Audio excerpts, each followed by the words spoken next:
आपकी होस्ट और दोस्त कल्पिता, और आप देख रहे हैं ज्ञान और विज्ञान से भरा हमारा कार्यक्रम गर्भ संस्कार।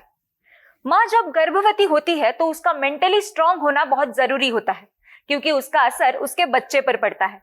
प्रेगनेंसी के दौरान मेंटल वेलबींग का बहुत ही महत्व है, पर इसे कैसे अचीव किया जाए, यही बताने के लिए हमारे साथ मौजूद है गर्भ संस्कार की विशेषज्ञ डॉक्टर सोनल जैन जायसवाल। डॉक्टर सोनल जैन जायसवाल, आप स्पिरिचुअल एंड वेलनेस कोच के रूप में काम कर रही हैं।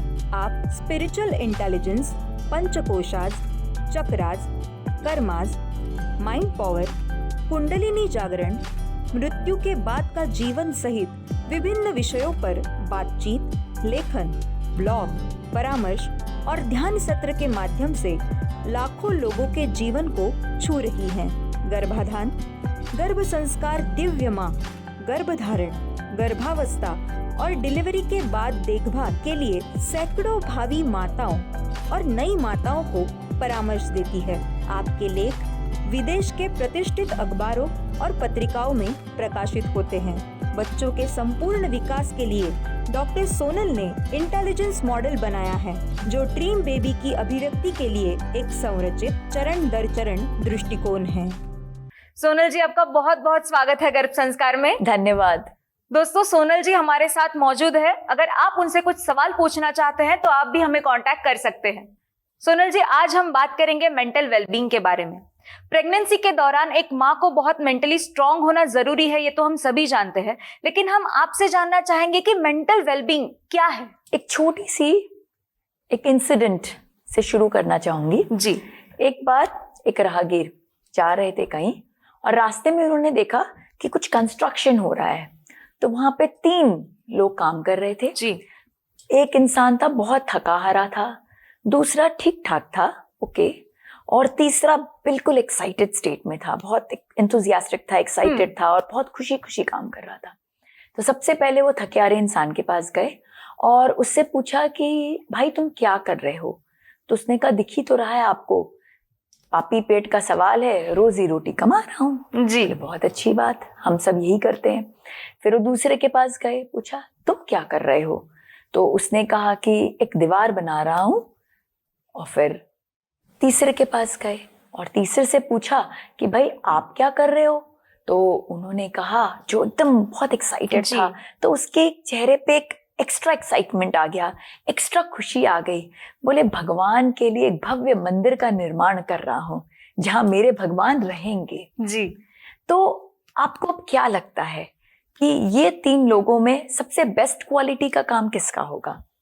जो बहुत ही इंथुसियास्टिक हो उसका होगा नेचुरली, क्योंकि वो इंसान के मन में क्या खुशी थी कि मैं भगवान का घर बना रहा हूँ। जी। उसने अपने आप को एक पर्पस के साथ जोड़ा था। बिल्कुल। तो वो जो पहला आदमी था वो काम कर रहा था रोजी रोटी के लिए, भाई 8 घंटे काम करना है, उसके इतनी आमदनी होनी है और बात खत्म। कोई एक्स्ट्रा एक्साइटमेंट नहीं था उसे बेटर क्वालिटी काम करने के लिए या कुछ अपना कुछ विशेष देने के लिए। दूसरा जो था वो उससे बेटर था, उसके पास में एक रिस्पॉन्सिबिलिटी थी कि भाई उसके सुपरवाइजर ने बताया कि X by Y इतने फीट बाय इतने फीट की दीवार बनानी है, तो उसको बनाने के लिए नेचुरली वो बिल्कुल सतर्क होके बना रहा था। बट उसमें भी उसका कोई बहुत बड़ा पर्पस नहीं था, रिस्पॉन्सिबिलिटी थी बट पर्पस नहीं था। लेकिन जो तीसरा इंसान था वो एक पर्पस के साथ जी रहा था। पर्पस था कि उसके भगवान के रहने के लिए वो एक मंदिर बना रहा है। तो वो जो एक्साइटमेंट था, भगवान का एक्साइटमेंट, मंदिर का एक्साइटमेंट और कुछ एक बहुत विशेष क्रिएट करने का जो एक्साइटमेंट था, वो उसको एक एक्स्ट्रा एंथुजियाज्म दे रहा था, वो उसे कुछ एक्स्ट्रा मेहनत करने के लिए प्रेरित कर रहा था। अब वो सिर्फ पत्थर नहीं लगा रहा था, वो बहुत ब्यूटीफुली पत्थर लगा रहा था। वो अपने इमोशंस के साथ लगा रहा था, और जब भी कोई काम में अगर इमोशंस जुड़ जाते हैं तो वो क्वालिटी जो है वो बियॉन्ड इमेजिनेशन हो जाती है। आपके सवाल का जवाब यही है कि मेंटल वेलबींग क्या है। मेंटल वेलबींग यही है कि हम किस मेंटल स्टेट के साथ में कोई कार्य को कर रहे हैं। जी। सिर्फ करने के लिए कर रहे हैं, कुछ रिस्पॉन्सिबिलिटी के कर रहे हैं, कि कुछ पर्पस के लिए कर रहे हैं। जी। अब एक माँ है, भाई शादी हुई है, सब कह रहे हैं बच्चे करो बच्चे करो बच्चे करो, तो भाई बच्चे पैदा करना है, इट्स अ रूटीन प्रोसेस। जी। हर वुमेन इस रूटीन से गुजरती है, मुझे भी गुजरना है भाई, शादी हुई 2-3 साल हो गए, बच्चे करो वगैरह वगैरह वगैरह। तो ये तो हो गए पहले इंसान जैसी वाली बात। जी। एक दूसरी वुमेन है जिसका है कि भाई बच्चा करना है तो बच्चा कर रही हूँ तो भाई तरीके से कर लूं वगैरह, थोड़ा और उसने फोकस डाल लिया उस पर। लेकिन एक जो तीसरी वुमेन है वो इसको इस तरह से देख रही है कि भाई मैं भगवान की एक क्रिएशन, उनका जो एक क्रिएटिव प्रोसेस है उसकी पार्ट बन रही हूँ। मैं एक ऐसे बच्चे को जन्म देने वाली हूँ जो इस विश्व के भविष्य में कहीं ना कहीं कुछ रोल प्ले करने वाला है, कुछ तो अपना कंट्रीब्यूशन करने वाला है। तो उसकी जो रिस्पॉन्सिबिलिटी है वो और बढ़ जाती है, उसका पर्पस और बढ़ जाता है, उसका विजन, उसका मिशन कुछ अलग ही हो जाता है।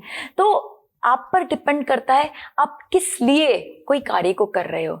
जस्ट बिकॉज सब करते हैं इसलिए कर रहे हो कि भाई शादी हुई है, इस घर के प्रति आपकी एक जिम्मेदारी है, उसकी पीढ़ी को आगे बढ़ाना है, उसके लिए कर रहे हो, कि आप इस संसार की संरचना में अपना कुछ एक योगदान देना चाह रहे हो। भगवान ने जो आपको एक जिम्मेदारी दी है उस जिम्मेदारी को सबसे ब्यूटीफुली आप डिस्चार्ज करना चाह रहे हो। तो आपका पर्पस क्या है, यही मेंटल वेलबींग बनाता है। सिंपल सी बात है। आपने देखा होगा हम एक लेंस को, कॉन्वेक्स लेंस को पकड़ते हैं और सूर्य की किरणें आती हैं, राइट? एक्सपेरिमेंट आपने जरूर स्कूल में किया होगा साइंस के। तो क्या होता है जब हम उस लेंस को पकड़ते हैं और सूर्य की किरणों पे फोकस करते हैं तो क्या होता है, जब नीचे में एक पेपर रखा होता है तो क्या होता है, जिस पॉइंट पे वो सूर्य की किरणें आती है वो पॉइंट एक थोड़ी देर के बाद जलने लगता है, बर्न होने लगता है। वो जो पेपर है जहां पर वो सूर्य की किरणें कॉन्सेंट्रेट करती है वो जगह जलने लग जाता है, it catches fire. So mind power यही है, जब हम अपनी पूरी ऊर्जा, पूरी एनर्जी को एकदम एक पॉइंट पे फोकस कर देते हैं तो क्या होता है, अग्नि प्रज्वलित हो जाती है। क्रिएटिविटी की अग्नि, रिस्पॉन्सिबिलिटी की, कुछ भव्य कुछ निर्माण करने की, राइट? यही है माइंड पावर, कि अपनी सारी एनर्जीज को इस तरह से लगाना, इस तरह से फोकस करना कि वो उस पॉइंट पे जाके एक ज्वाला का निर्माण कर दे, जो ज्वाला कुछ क्रिएट करे, कुछ बनाए, कुछ स्पेशल करे, कुछ योगदान हो उसका। This is what mind power is all about. हम माइंड पावर इतनी अच्छी तरह से काम करती है ये तो पता चल गया, लेकिन क्या हम इस माइंड पावर का 100% यूज कर सकते हैं? एक और स्टोरी सुनाती हूँ आपको। जी बिल्कुल। रॉजर बैनिस्टर का अगर आपने नाम सुना होगा, ये एक बहुत बड़े एथलीट थे। 1954 की बात है, जब शायद हम बॉर्न भी नहीं हुए होंगे, हमारे ग्रैंड पेरेंट्स के जमाने की बात है। तो 1954 की बात है, तब रिले रेसेस होती थी, अभी भी होती हैं। तो उस समय इस तरह का एक टैबू था सबके माइंड में कि they can not cross 1 mile in less than 4 minute. 4 minute से कम में 1 माइल को नहीं कवर किया जा सकता है। And everybody were very clear कि भाई ये ह्यूमन फिजियोलॉजी, हमारे बॉडी के बियॉन्ड की बात है, ह्यूमन पास के परे की बात है, इट इज नॉट पॉसिबल। एक एथलीट उसमें आए जिनका नाम था रॉजर बैनिस्टर। उन्होंने इस सोच को ब्रेक कर दिया। He could cover 1 mile in less than 4 minutes और उन्होंने एक रिकॉर्ड का कायम किया। तो आपको पता है वो रिकॉर्ड उनके बनाने के बाद में क्या हुआ? बहुत लोगों ने वो अचीव कर लिया। आप बहुत इंटेलिजेंट हो। एकदम सही, यू गॉट इट। उन्होंने जैसे रिकॉर्ड ब्रेक किया, उन्होंने तो ब्रेक किया ही किया, बट एक बोलते ना रेला लग गया रिकॉर्ड ब्रेकर्स का, एक के बाद एक के बाद एक दूसरे लोग भी रिकॉर्ड ब्रेक करने लगे। तो क्या कारण था इसका? शायद उस सोच का टूट जाना। यस, यही माइंड पावर है। हम अपने माइंड में सोच लेते हैं ये चीज नहीं हो सकता, और फिर वो नहीं होता है, बिकॉज हमने सोच लिया कि नहीं हो सकता। तो हमारी बॉडी के, हमारे माइंड से डिक्टेटेड है। जैसे माइंड ने डिसाइड कर ली ये चीज नहीं हो सकती, वो कुछ भी कर लो नहीं होगी। लेकिन जैसे माइंड में ये थॉट आ जाएगा कि this is possible, Roger banister ने वो रिकॉर्ड बना के सबके मन में ये सोच को डाल दिया था, this is possible, this is with in human capacity, ये ह्यूमन कैपेसिटी के अंदर की बात है, ये हमारे फिजियोलॉजी से कुछ बाहर की बात नहीं है, हम इसे कर सकते हैं। और जैसे ये सोच उनके अंदर में गई, उन्होंने कर दिया। There was no magic, there was no गिली गिली गू, देयर नो आबरा का डाबरा, कुछ भी नहीं हुआ, क्योंकि सारा आबरा का डाबरा, गिली गिली गू, सारे मैजिकल पास हमारे अंदर में है। और वो कहाँ रिसाइड करते हैं? हमारे माइंड में रिसाइड करते हैं जी। माइंड अगर सोच लेता है तो मैजिक कर देता है, और अगर सोच लेता है तो नहीं करके भी मैजिक कर देता है। लगता है वही तो होना चाहिए, फिर भी नहीं होता है। ऐसे कहना मैजिक। सो ये माइंड के पास सारी कैपेसिटी है, इसलिए तो कहते हैं कि mind is your best friend as well as your worst enemy जी। मतलब दोनों तरह से माइंड वर्क करता है। अगर हमने उसमें खूब एक्साइटमेंट भर दिया, उसको खूब एनकरेज कर दिया कुछ बहुत कुछ अचीव करने के लिए, तो वो अचीव कर जाता है जी। एट द सेम टाइम अगर माइंड को बिल्कुल हम लोग क्रिटिसाइज करके, उसमें नेगेटिव थॉट्स डाल डाल के उसको बिल्कुल बोलते हैं ना पंगु बना देते हैं, उसको अपाहिज कर देते हैं, उसके सारे पावर्स को छिन्न भिन्न कर देते हैं, तो वो क्या होता है? हमारा वर्स्ट एनिमी बन जाता है। सिमिलर एक और ऐसी स्टोरी है 1970 में, यहाँ की बात है, वेट लिफ्टिंग फ्रेटर्निटी की बात है। तो यहाँ पे मॉस्को में, रशिया में, तो रशिया में वेट लिफ्टर्स हुआ करते थे 1970 जी। तो उस समय की बात है, ये हमारे पेरेंट्स के जमाने की बात हो गई। तो अब हम ग्रैंड पेरेंट्स से पेरेंट्स के जमाने में आते हैं, और हमारे भी जमाने में ये उतना ही लागू करता है, कुछ बदला नहीं है। तो हमारे पेरेंट्स के जमाने में 1970 के जमाने में क्या हुआ था कि एक वेट लिफ्टर हुआ करते थे जी। तो उस समय भी ऐसा ही एक टैबू था सबके दिमाग में कि भाई इतना अमाउंट ऑफ वेट नहीं उठाया जा सकता है, इट इज इम्पॉसिबल। वो जो वेट लिफ्टर थे वासिलोव एलेक्सेव, उन्होंने वो वेट उठा लिया, और जैसे ही उन्होंने उठाया there was a line of other weight lifters जिन्होंने भी वो रिकॉर्ड को ब्रेक करना शुरू कर दिया। So history is full of these stories where जैसे ही हम अपने माइंड में थॉट डालते हैं कि ये चीज पॉसिबल है, वो पॉसिबल हो जाती है। और जब तक हम इम्पॉसिबल को इम्पॉसिबल की तरह देखते हैं तो इम्पॉसिबल रहता है, और जैसे हम इम्पॉसिबल को आई एम पॉसिबल सोच लेते हैं तो वो पॉसिबल बन जाता है। तो ये हम सबकी स्टोरी है, दिस इज द ट्रुथ। तो यही एक माँ के साथ में भी होता है।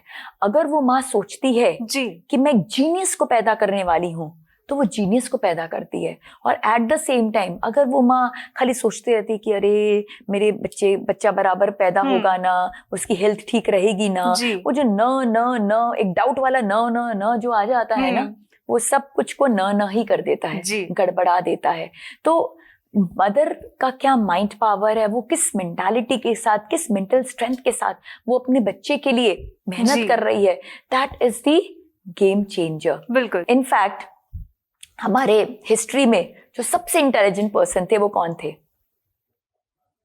आइंस्टाइन जी। बिल्कुल। यस।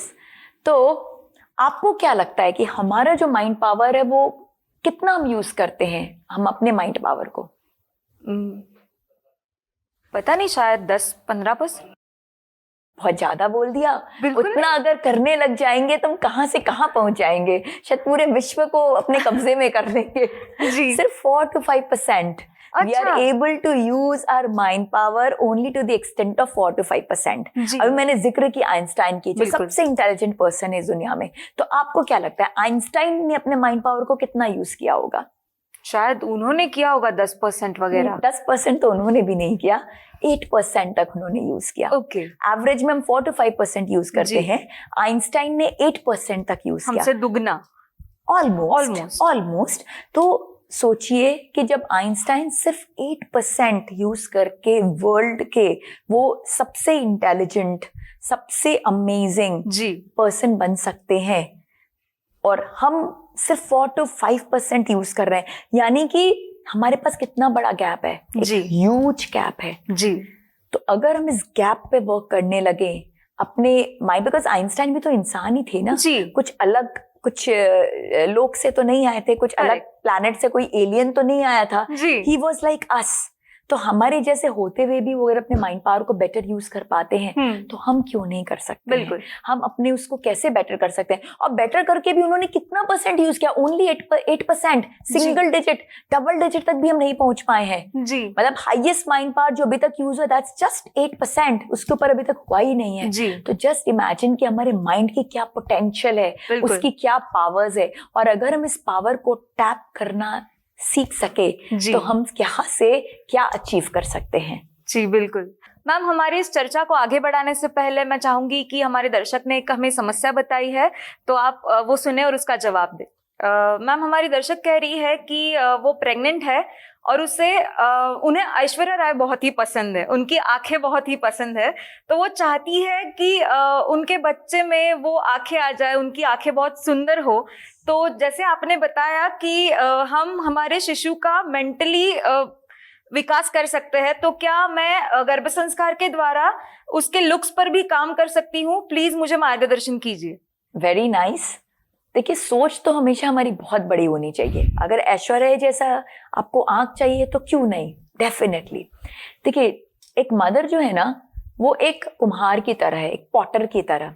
जिस तरह से कुम्हार शेप देता है, जैसा शेप चाहिए, चाहे वो सुराही का शेप हो, चाहे वो एक मटके का शेप हो, चाहे वो कोई खिलौने का शेप हो, जैसा शेप चाहे कुम्हार उस गीली मिट्टी को दे सकता है। लेकिन एक बार वो मिट्टी सूख जाती है, कड़क हो जाती है, उसके बाद वो शेप नहीं दे सकता। सिमिलरली, जब शिशु आपके गर्भ में है तो क्या हो रहा है, वो उस गीली मिट्टी की तरह है, क्योंकि उसका ब्रेन डेवलपमेंट हो रहा है, उसका साइनेप्टिक फॉर्मेशन हो रहा है, न्यूरोजेनेसिस और साइनेप्टोजेनेसिस जिस तरह की प्रक्रियाएं चालू है, हो रही हैं। इस दौरान हम जैसा चाहे हम छेड़छाड़ कर सकते हैं, इधर का उधर, उधर का इधर, जो शेप चाहे हम वैसा शेप दे सकते हैं। तो अगर आपको एक पर्टिकुलर तरह की आंख चाहिए तो आप इसको, अभी हम अपने सेशंस में, मेंटल वेलबींग के सेशंस में हम देखेंगे कि किस तरह से मैनिफेस्ट कर सकें। अब ऐसा मैनिफेस्ट करना शुरू कर दीजिए। कुछ कुछ मंत्रास भी हैं जिनकी हम स्पिरिचुअल वेलबींग में डिस्कशंस करेंगे। जो मंत्रा की हम जब चैंटिंग करते हैं तो वो चैंटिंग करने से जिस तरह का हमें बच्चा चाहिए, वो उस तरह के वाइब्रेशंस क्रिएट करके हमारी इच्छाओं को पूरा करने में हेल्प करता है। तो इस तरह से आप mental wellbeing, physical wellbeing, emotional wellbeing, spiritual wellbeing, ये सारे हमारे जो डिफरेंट वेलबींग्स हैं, उनकी मदद से आप जैसा बच्चा चाहिए वैसा क्रिएट कर सकती हैं। इनफैक्ट मेरे पास ऐसे बहुत सारे एग्जाम्पल्स हैं। अभी हाल की ही बात है, मैं एक लेडी से मिली एंड उसकी बेटी बहुत ही ब्यूटीफुल थी, 1.25 या 1.5 साल की बेटी होगी, बहुत ब्यूटीफुल थी। और उसके जो आईलैश थे ना, लग रहा था कि फेक आईलैश लगाया गया हो, और इतने क्यूट डिंपल्स थे कि I have no words to tell you. बहुत ही प्यारी बच्ची थी। तो एकदम I was just full of love seeing that child, and मैंने गोद में ले लिया और मैंने कहा, ओ माय गॉड कितनी क्यूट है। एंड शी वाज लाइक, दीदी I need to thank you for this. तो मैं बोली, भाई बेटी तुम्हारी है, वो सुंदर है, उसकी सुंदरता और उसकी क्यूटनेस के लिए आप मुझे क्यों थैंक यू करना चाहते हो? देन शी वाज, नहीं मैंने आपके सारे प्रोग्राम देखे थे, सारे एपिसोड्स देखे थे, उसको फॉलो किया था, और मुझे इस तरह का आईलैश और इस तरह की डिंपल बहुत पसंद थी, तो मैंने उसको एकदम स्ट्रांगली मैनिफेस्ट किया था। मैंने और भी बहुत सारी चीजें मैनिफेस्ट की थी, but these two were two of the things जिसको मैंने किया था। And then there were lot of things जो मैंने ऑलमोस्ट सारे अचीव के, इनफैक्ट जितना सोचा उससे ज्यादा ही पाया। सो ये तो एकदम रिसेंट का एग्जाम्पल है, कुछ महीने पुराना, जो मैंने अपने आंखों से देखा कि इस तरह से हुआ है। And they are like numerous other stories. So जरूर हो सकता है, सिर्फ आंखें ही किया, आप जैसा चाहें वैसा हो सकता है। तो जैसा आप चाहो आप वैसा क्रिएट कर सकते हो। बस बात यह है कि आप किस इंटेंशन के साथ कर रहे हो, किस इंटेंसिटी के साथ कर रहे हो। इट इज वेरी इंपॉर्टेंट कि आपका जो इंटेंसिटी है, जैसे मैंने बताया कि एक लेंस है, वो लेंस क्या करता है, सूर्य की किरणों को लेके बिल्कुल फोकस करा देता है, और जब वो फोकस होके एक पॉइंट पे जाता है तो पॉइंट जल जाता है। सिमिलरली आपकी जो एनर्जीज है वो बिल्कुल फोकस्ड हो जानी चाहिए आप जो अचीव करना चाहते हैं उस पर। और अगर वो इस तरह से फोकस्ड होगी तो आप 101% अचीव कर सकोगे। जी, this is very wonderful ma'am, कि हम इस तरह की चीजें भी मैनिफेस्ट कर सकते हैं, अचीव कर सकते हैं। थैंक यू सो मच, आपने अपनी समस्या हमसे शेयर की, और मुझे यकीन है कि आप भी अपने बेबी के लिए उतनी ब्यूटीफुल आंखें मैनिफेस्ट कर पाएंगी। दोस्तों, अगर आपके मन में भी कुछ सवाल है तो आप भी हमसे जुड़ सकते हैं, सोनल जी से अपने सवाल पूछ सकते हैं। सोनल मैम, हम माइंड पावर के बारे में बात कर रहे थे, तो मैं आपसे ये जानना चाहूंगी कि हमारा ये जो माइंड है वो किस तरह से काम करता है, किस तरह से इतनी पावर जनरेट कर सकता है, और हम हमारी जो पावर है वो किस तरह से बढ़ा सकते हैं। बिल्कुल, इसके बारे में हम जरूर चर्चा करेंगे, इनफैक्ट बहुत डिटेल में करेंगे, क्योंकि पूरा ये एक स्टेप बाय स्टेप मेथोडोलॉजी है। This is a proper structured process. मतलब ऐसा नहीं कि कुछ रैंडम है, एक ने कर लिया और बी नहीं कर पाया और सी ने कर लिया तो डी नहीं कर पाया। अगर आप तरीके से इसको फॉलो करो तो आप 100% इसको अचीव कर सकते हो। लेकिन मुद्दे की बात ये है, सबसे इंपॉर्टेंट बात ये है कि आप जब कुछ मैनिफेस्ट करना चाहते हैं तो हाउ की बात तुम करेंगे, हाउ टू मैनिफेस्ट। आपने जस्ट पूछा how to manifest, but how के पहले क्या आएगा, व्हाट टू मैनिफेस्ट। क्या मैनिफेस्ट करना चाहते हैं। प्रॉब्लम यही आता है, लोग हाउ के पीछे लग जाते हैं, कैसे करें कैसे करें कैसे करें, पता भी चल जाता है कैसे करें, लेकिन वो अचीव नहीं कर पाते। क्यों अचीव नहीं कर पाते? क्योंकि उनको पता ही नहीं होता अचीव क्या करना है। अभी जो वुमेन थी एकदम क्लियर थी, मुझे ऐश्वर्या राय जैसी आंखें चाहिए, वंडरफुल। अगर वो सही से मेहनत करेंगे जरूर अचीव कर पाएंगी। लेकिन कोई बस मुझे तो एक क्यूट सा बेबी चाहिए, तो भाई क्यूट सा बेबी, मेरे लिए क्यूट बेबी अलग है, आपके लिए अलग है, उनके लिए अलग है। बिल्कुल। तो क्यूट सा बेबी, फिर what do you mean by cute baby? मुझे तो बेस्ट बेबी चाहिए। जनरली मुझे तो जो मदर मिलती है ना 99.99% कैसा बेबी चाहिए? बेस्ट चाहिए। सभी का वही होता है, बेस्ट। बट बेस्ट का डेफिनेशन क्या है जी? What is the definition of best? मेरा बेस्ट आपका बेस्ट शायद नहीं हो सकता और आपका बेस्ट उनका बेस्ट नहीं हो सकता है। बेस्ट को डिफाइन करना पड़ता है। सो हाउ टू मैनिफेस्ट के पहले what to manifest is very important. बिल्कुल, कि मुझे क्या चाहिए। आप जितनी क्लैरिटी रखोगे आप उतनी प्रॉपरली उस चीज को अचीव कर पाओगे। It is very very possible, but वो क्लैरिटी चाहिए। जितनी क्लैरिटी होगी, क्या होता है, हमारी ऊर्जाएं ब्रह्मांड में जाती है और वो ब्रह्मांड में सिमिलर ऊर्जा को अट्रैक्ट करके लेके आती है और वो मैनिफेस्टेशन पॉसिबल हो जाता है। बट जब वो ऊर्जा ही कंफ्यूज हो कि भाई वो कौन से वाइब्रेशन की है, तो वो कौन से वाइब्रेशन को अट्रैक्ट करके लेके आएगी। मैं बोलूंगी जाइए आप किसी को लेके आइए अपने साथ में, तो आप किसको लेके आओगे? अगर मैं प्रॉपर्ली बताऊंगी कि भाई एक बुजुर्ग इंसान जो 70 वर्ष के हैं, मेल हैं, इस तरह की कपड़े पहनी है, ऐसा चश्मा है, ऐसा लुक है, और अगर उनका नाम भी मैंने बता दिया और उनका टेलीफोन नंबर भी दे दिया, तो फिर तो क्या बात है, फिर हो ही नहीं सकता कि आप उनको ना लेके आ सको। बिल्कुल राइट, लेके आ सकोगे ना। और बोलूंगी नहीं नहीं आए हैं, जाओ स्टेशन में मिल जाएंगे, लेके आ जाओ। अब आप किसको लेके आओगे? हजारों बुजुर्ग इंसान है, आप किसको लेके आओगे? कौन है उसमें? मेरे दादाजी, आप पता पाओगे नहीं कर ले। तो वही प्रॉब्लम होती है कि वाइब्रेशन भी कंफ्यूज हो जाता है कि भैया किसको कनेक्ट करके लेके आऊं मैं। फिर आरे तेरे को लेके आते हम सोचते भाई हमने तो चाहा था कुछ और, हुआ कुछ और, बट आपकी चाहत तो क्लियर ही नहीं थी ना। बिल्कुल, इनफैक्ट आपको भी नहीं पता होता कि हमने क्या चाहा था जी। राइट, सो इसलिए what to manifest is very important. और ये व्हाट टू मैनिफेस्ट के लिए जो मॉडल है, Sonal's intelligence model for holistic development, is very important. आप उस मॉडल के हिसाब से जो 9 इंटेलिजेंस है उसको में क्लैरिटी लेके आइए कि मेरे को किनेस्थेटिक में किस लेवल पे चाहिए, लाइक 0 to 10 लेवल। मैंने सारे जो मेरा बुक है मैनिफेस्टेशन थ्रू गर्भ संस्कार, उसमें मैंने इस तरह के सारे वर्कशीट्स दिए हैं जिसमें है कि भाई मेरे को किनेस्थेटिक में 0 to 10 लेवल पे किस लेवल पे चाहिए और मैं क्या क्या चाह रही हूँ। कि भाई मैं डांसिंग स्किल्स चाह रही हूँ, कि मैं स्पोर्ट्स की स्किल्स चाह रही हूँ, कि मैं कुछ वॉरफेयर की स्किल्स चाह रही हूँ। अब जीजा भाई ने वॉरफेयर की स्किल्स मांगी थी, उन्होंने डांसिंग की स्किल्स नहीं मांगी थी। राइट, मैंने शिवाजी महाराज के लिए नहीं की प्रे किया था कि वो बहुत अच्छा कुछ डांस करे, नृत्य करे। उन्होंने किया था कि वो बहुत अच्छे वॉरियर बने, तो वो वॉरियर बने। अगर डांसिंग स्किल्स करते तो शायद कुछ और होता था। तो किनेस्थेटिक स्किल्स में आप उसको आइडेंटिफाई कीजिए। फिर लॉजिकल स्किल्स में किस लेवल पे चाहिए। जरूरी नहीं कि सबको अपने बच्चे इंजीनियर या इसी टाइप के चाहिए, कंप्यूटर प्रोग्रामर, नॉट नेसेसरीली। तो अगर आपको उसमें लो नंबर्स चाहिए तो वो कर सकते हैं, हाई चाहिए हाई कर सकते हैं। फिर म्यूजिकल स्किल्स में आपको कैसा चाहिए। अब सोनू निगम की मदर ने सोचा था कि भाई मुझे इस तरह का बच्चा चाहिए, तो उन्होंने शायद उस तरह का इन्विसाज किया होगा, तो वैसे ही उनको हुए उस तरह से। हमारे हैं हरि प्रसाद जी चौरसिया जी हैं, उनके बेटे हैं। तो ये जो पूरा ब्रह्मांड है ये इस सोच पर चलता है। तो हमारा वो जो मॉडल है, उस मॉडल के जो 9 पैरामीटर्स है, 9 इंटेलिजेंस है, आप उसमें अपनी रेटिंग कीजिए कि मुझे, क्योंकि अब सबसे आसान है सब में 10 कर दूं। That is not correct. बहुत लोग वही करते हैं। Yes, and that is not correct. इसका मतलब कि आपने कुछ सोचा ही नहीं।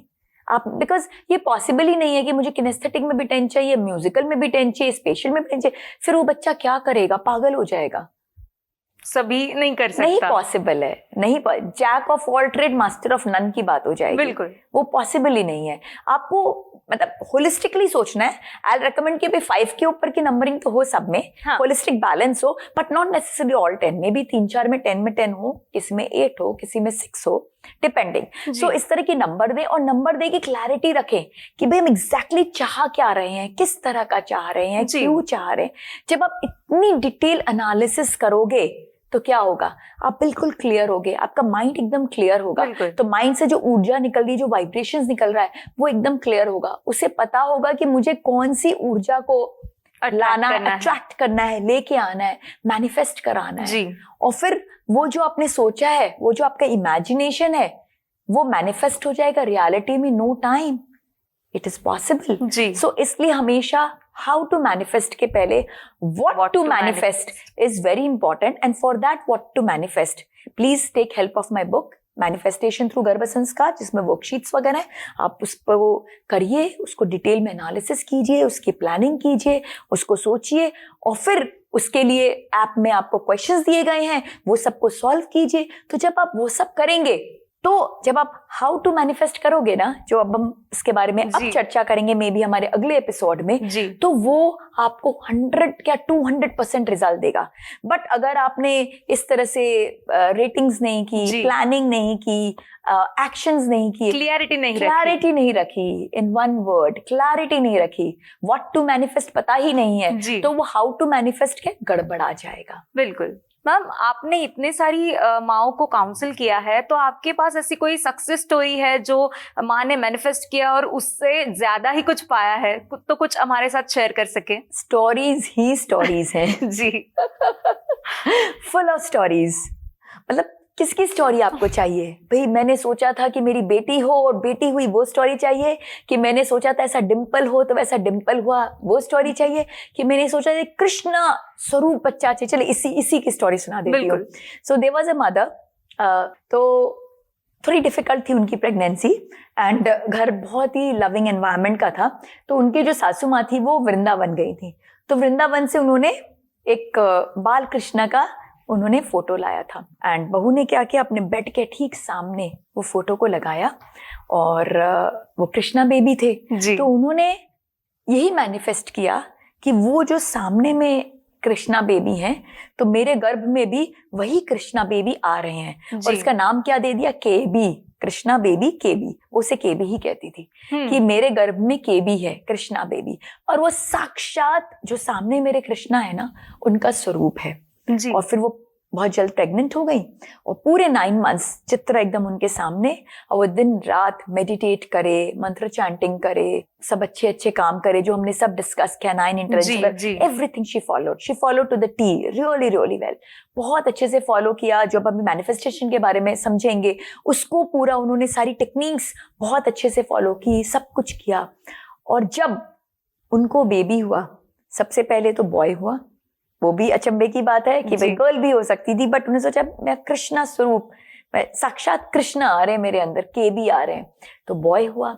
और वो जो था बच्चा, हूबहू वो चित्र और वो बेबी एकदम आइडेंटिकल, बिल्कुल आइडेंटिकल, वैसे ही डिम्पल, वैसा ही कलर, वैसे ही हेयर, और उतना ही नटखट। इतना नॉटी है बच्चा, इतना नॉटी कि कई बार मदर परेशान हो जाती है। तो उसके हस्बैंड कहते हुए तुमने ही आह्वान किया था। बिल्कुल। तो जब कृष्णा का आह्वान किया था तो माँ यशोदा तो बनना ही पड़ेगा। बिल्कुल। तो बनो माँ यशोदा। और जाके सारे जो नॉटीनेस है उसका सामना करो। तो बहुत सारी स्टोरीज हैं, और इनफैक्ट मैं चाहूंगी कि अब आप स्टोरीज ना सुने, आप खुद अपनी स्टोरी क्रिएट करें। नाउ टाइम हैज कम जब आप खुद ये सारे जो शास्त्रों के हमारे जो गूढ़ रहस्य है, जिसको साइंस ने आज वो कर दिया है, कंफर्म कर दिया है, तो वैलिडेट कर दिया है, वो सारे प्रोसेसेस को आप अपने लाइफ में इंप्लीमेंट करें और अपनी स्टोरी बनाएं।